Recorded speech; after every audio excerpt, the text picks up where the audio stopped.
বন্ধুরা, এসে গেছি ওয়ান্ডারলাস বেঙ্গলি ব্লগ চ্যানেলের আরও একটি নতুন ভিডিও নিয়ে। আজকে আমাদের গন্তব্য আগ্রা। আগ্রা মানেই তাজমহল, কিন্তু তাজমহল ছাড়াও আগ্রায় রয়েছে আরও বেশ কিছু ইতিহাস প্রসিদ্ধ স্থান। 3 দিনের ট্যুরে কিভাবে আগ্রার এই সমস্ত দর্শনীয় স্থানগুলি দেখে ফেলা সম্ভব সে সম্পর্কে আইডিয়া পেতে পুরো ভিডিওটি স্কিপ না করে দেখতে থাকো। তাহলে শুরু করছি আজকের ভিডিও।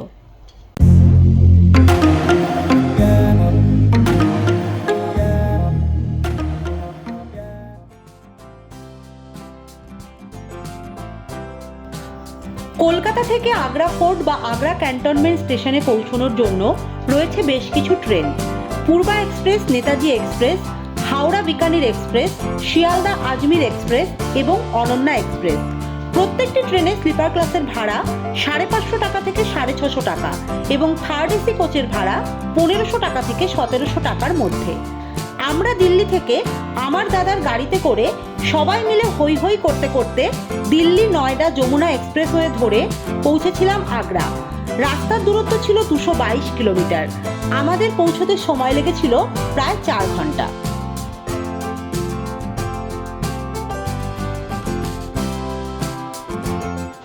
সকাল 8:30টায় দিল্লি থেকে বেরিয়ে দুপুর 12:30টার মধ্যে আগ্রা পৌঁছে তাজমহলের ইস্ট গেটের দিকে আমরা হোটেল রশ্মিতে চেক ইন করে প্রথমেই লাঞ্চ সেরে নিলাম। তারপর সোজা চলে গেলাম হোটেলের ছাদে। মাত্র 500 মিটার দূরত্বে হোটেলটির অবস্থান হওয়ার কারণে ছাদে গিয়েই দেখা পেলাম যার জন্য এত দূর থেকে আসা, সেই তাজমহলের।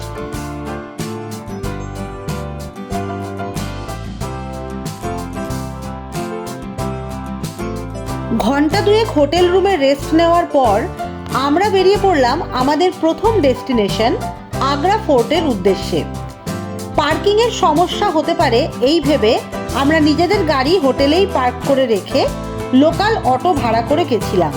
ভাড়া নিয়েছিল 350 টাকা।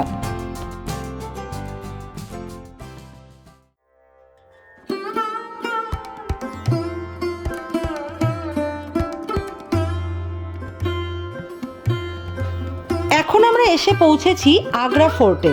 তাজমহলের ইস্ট গেট থেকে এর দূরত্ব মাত্র 2.5 কিলোমিটার। 50 টাকা এন্ট্রি ফি দিয়ে এর ভেতরে ঢোকা যায়। আমরা প্রথমেই এসে একটা গাইড ঠিক করে নিলাম, কারণ এখানকার ঐতিহাসিক গুরুত্ব বোঝার জন্য একজন গাইডের বিশেষ দরকার। পুরো আগ্রা ফোর্ট ঘুরিয়ে দেখানোর জন্য আমাদের গাইড নিয়েছিল 600 টাকা। আমিও চেষ্টা করব গাইডের দেওয়া সেই সমস্ত ইনফরমেশান তোমাদের ডিটেলভাবে জানাতে, যাতে তোমরা গাইড ছাড়াই শুধুমাত্র আমার ভিডিও দেখেই সমস্ত জায়গাটি ভালোভাবে ঘুরে আসতে পারো।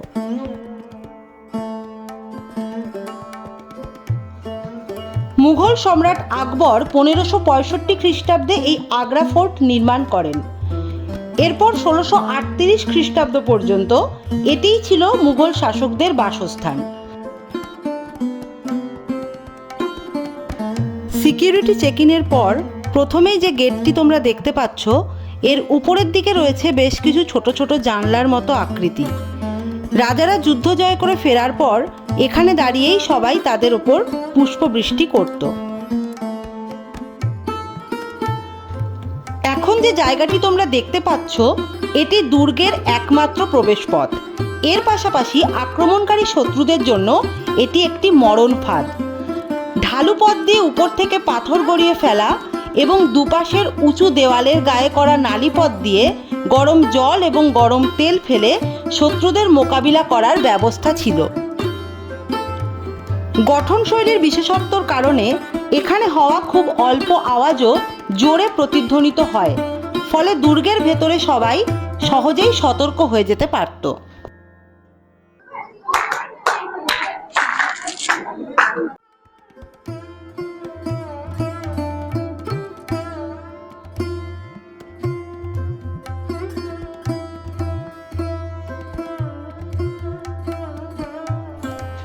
এখন যে প্রাচীর এবং রেলিংটি তোমরা দেখতে পাচ্ছ, তার ওপাশে রয়েছে ইন্ডিয়ান আর্মির ক্যাম্প। মোট 94 একর জমির ওপর অবস্থিত এই আগ্রা ফোর্টের প্রায় 75% অংশই আর্মির দখলে। এই জায়গাতে মুঘল আমলে মুঘল সেনাবাহিনী ইংরেজ আমলে ব্রিটিশ সেনাবাহিনী এবং বর্তমানে ভারতীয় সেনাবাহিনী দখল করে রেখেছে। বাকি 25% অংশে রাজারা তাদের পরিবার নিয়ে থাকতেন। সেই জায়গাগুলো এখন আমরা ঘুরে দেখব।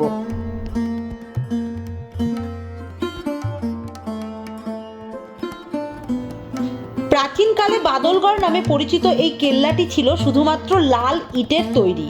পরবর্তীকালে আকবর এর নবনির্মাণ শুরু করেন এবং তার রাজধানী এখানে স্থাপন করেন। কেল্লার এই অংশটি আকবর মহল ও জাহাঙ্গীর মহল নামে পরিচিত।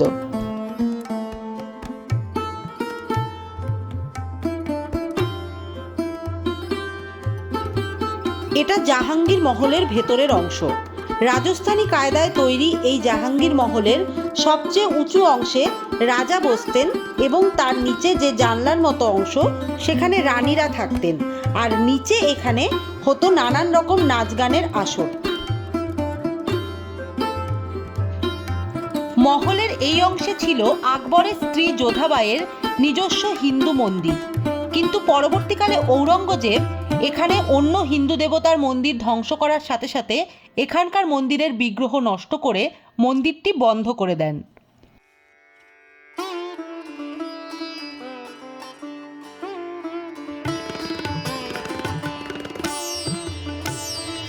আকবর নিজে লেখাপড়া না জানলেও তার পুত্র জাহাঙ্গীরের জন্য মহলের এই অংশে একটি লাইব্রেরি তৈরি করিয়েছিলেন। এর দেয়ালেও ছিল দামি গ্রহরত্ন খচিত কাজ, সেগুলিও ইংরেজদের আমলে লুট করে নেওয়া হয়।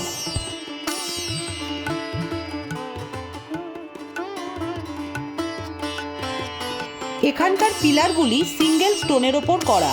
কোনো বড় মেশিনের সাহায্য ছাড়াই প্রায় 500 বছর আগে কিভাবে এত সুন্দর কারুকার্য করা সম্ভব হয়েছিল ভাবলে অবাক হতে হয়।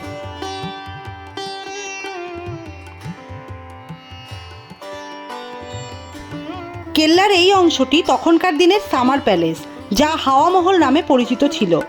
এখানে গরমকালে ঘর ঠান্ডা রাখার জন্য এক বিশেষ পদ্ধতিতে ওপরে রাখা জলের ট্যাঙ্ক থেকে 2 দেয়ালের মাঝখানের ফাঁকায় জল ভর্তি করে রেখে ঘর ঠান্ডা রাখার ব্যবস্থা করা হতো।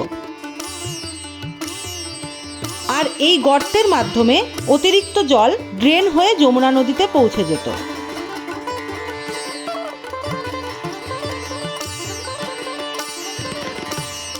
সামার প্যালেসের ভেতরে ঘরের দেওয়ালগুলি ডাবল ওয়াল হওয়ার কারণে এক পাশের দেওয়ালের কাছে দাঁড়িয়ে খুব আস্তে কথা বললেও অপর পাশের দেওয়ালে কান রেখে সেই আওয়াজ খুব স্পষ্টভাবে শুনতে পাওয়া যায়। দেওয়ালেরও কান আছে, এই বাংলা প্রবাদ বাক্যটি কতটা সত্যি সেটা এখানে এসে আরো ভালো করে বুঝতে পারলাম। ওপরের এই জানলাটি ভালো করে লক্ষ্য করো। কি মনে হচ্ছে জানলাটি পুরোপুরি বন্ধ, তাই তো? কিন্তু একটি কয়েন নিয়ে ছুঁড়ে মারার পর ওপাশ থেকে আমাদের গাইড দাদা সেটিকে ক্যাচ ধরে ফেলল। ঘরের ভেতরে এসে দেখা গেল যে জানলাটি মাঝখানে ফাঁকা রয়েছে। ক্রস ভেন্টিলেশনের মাধ্যমে যমুনা নদীর দিক থেকে আসা ঠান্ডা হাওয়া যাতে সারা ঘরে ছড়িয়ে পড়ে তার জন্য এরকম ব্যবস্থা করা হয়েছে। শাহজাহানের অবিবাহিত 2 মেয়ের মধ্যে ছোট মেয়ে রসনারার জন্য তৈরি এই মহলটি রসনারা মহল নামে পরিচিত। সাদা মার্বেল পাথরে তৈরি পালকি আকৃতির এই সুন্দর মহলটিতে ছিল সোনার কারুকার্য, যা ইংরেজরা লুট করে নিয়ে যাওয়ার পর সেখানে পেতল বসিয়ে দিয়েছে। এটি সম্রাট শাহজাহান এবং তার স্ত্রী মুমতাজের খাসমহল নামে পরিচিত। সাদা মার্বেল পাথরে তৈরি এই সুন্দর মহলটির বাইরে যেমন সুন্দরভাবে কারুকার্য করা, ঠিক তেমনি এর ভেতর দিকেও রয়েছে নানান রকম সুন্দর কারুকাজ। যদিও আগে এখানে হিরে জহরত মণিমুক্ত খচিত কাজ ছিল, সেগুলোর কিছুই এখন আর অবশিষ্ট নেই। তবে এখনো পাথরের গায়ে যে খোদাই করা কাজগুলি রয়েছে তা আমাদের মুগ্ধ করে দেয়।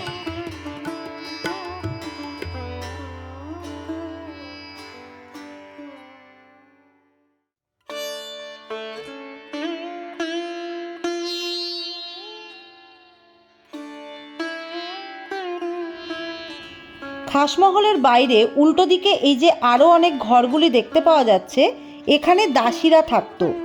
এই জায়গাটি হারেম নামে পরিচিত।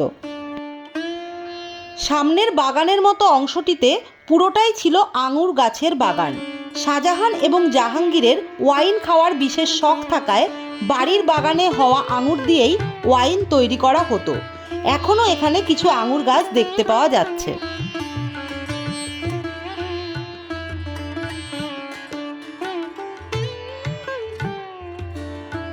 রসনারা মহলের মতোই শাহজাহানের বড় মেয়ে জাহানারার জন্য তৈরি এটিও আরেকটি পালকি আকৃতির মহল, যার নাম জাহানারা মহল।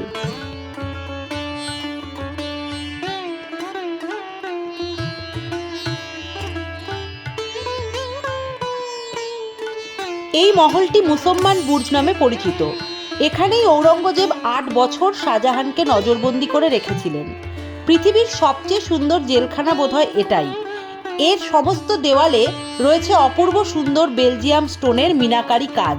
এছাড়াও রয়েছে সুগন্ধযুক্ত একটি ফাউন্টেনের ব্যবস্থা। নজরবন্দি থাকার সময় শাহজাহান এখানকারই একটি জানলা দিয়ে দূরের তাজমহলকে দেখতেন। 8 বছর পর এখানেই তার মৃত্যু হয়।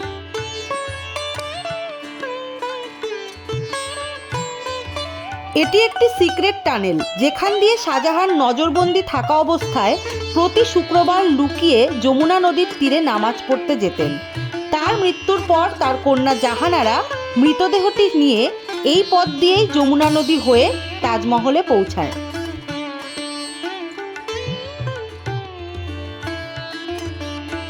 নজরবন্দি থাকা অবস্থায় শাহজাহানের প্রতিদিনের নামাজ পড়ার জন্য তৈরি করা হয়েছিল একটি নিজস্ব মসজিদ।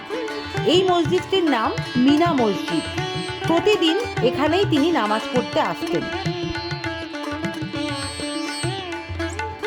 সাদা মার্বেল পাথরে তৈরি এই জায়গাটির নাম দেওয়ানি খাস। এখানে রাজা তার খাস লোকেদের সঙ্গে, অর্থাৎ অন্যান্য জায়গার রাজা বা সম্রাটদের সঙ্গে সভা করতেন।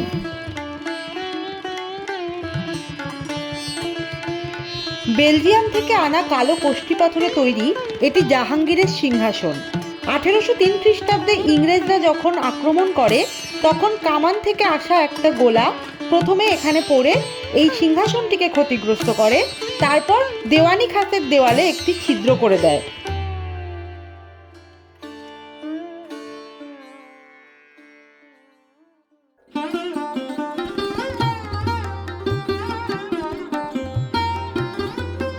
নিচে যে দালানের মতো অংশটি দেখা যাচ্ছে সেখানে মুঘল আমলে প্রতি মাসে একদিন করে ব্যবসায়ী সম্প্রদায়ের লোকেরা নানা রকম জিনিস নিয়ে বাজার বসাতো, যার নাম ছিল মিনা বাজার। এখানে রাজবাড়ির সদস্যরা নানা রকম জিনিস কেনাকাটা করতেন। 1607 খ্রিস্টাব্দে শাহজাহানের সঙ্গে মুমতাজের এখানেই প্রথম দেখা হয়। এরপর 1612 খ্রিস্টাব্দে তাদের বিয়ে হয়। সবুজ ঘাসে ঢাকা যে অংশটি এখন দেখা যাচ্ছে সেখানে মুঘল আমলে ছিল বড় জলাশয়। এখানে সম্রাট তীর দিয়ে মাছ শিকার করতেন এবং রানী ও অন্যান্যরা তা দেখে আনন্দ উপভোগ করতেন।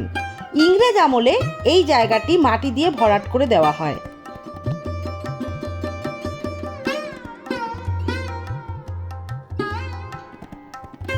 ডান দিকে নিচে যে লোহার গ্রিল দেওয়া অংশটি দেখতে পাওয়া যাচ্ছে এটি মুঘল আমলের টাকশাল বা ট্রেজারি। আর্মিরা এই জায়গাটি এখন সিল করে দিয়েছে।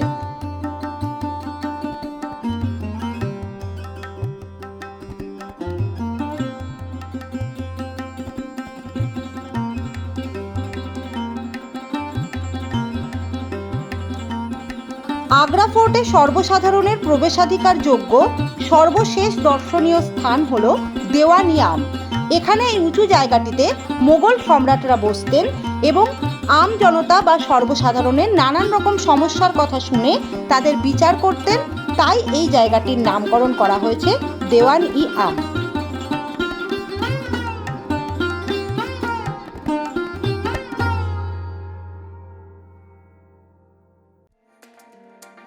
আগ্রা ট্যুরের প্রথম দিন আগ্রা ফোর্ট ঘুরে দেখে আমরা মোগল সাম্রাজ্যের অনেক অজানা ও গোপন ইতিহাস জানতে পারলাম।